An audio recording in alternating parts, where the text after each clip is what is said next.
Bölüm başkanı istiyorlar. Dışişleri Siyaseti Başkanı. Mağdurlar gördü. Başkanlar Bakanı. İyiyim teşekkür ederim.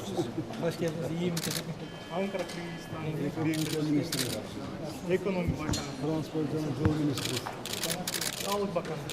Selamat Saklı Ministri. Sağlık Bakanı. Yeni Gözü'den Sağlık Ministri. Sosyal Kalkınma Bakanı. Bilim Ministri. Eğitim Bakanı. Özgür Çakırdağ Ministri. Hoş geldiniz.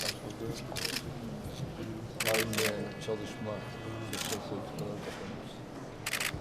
Kaçan Can Gençlik Spor Bakanımız. Spor Can. Savunma Bakanımız. Buna Baronluk. Ticaret Bakanımız. Soda. Ulaştırma Bakanımız Altıntı. Bugün Yeraltı. Partide Genel Başkan Yardımcımız. Partide Milletvekilimiz. Депутат Partinin zayıflısı. Aynı şekilde şu anda Milliyetçi Hareket Partisi'nde milletvekili arkadaşımız.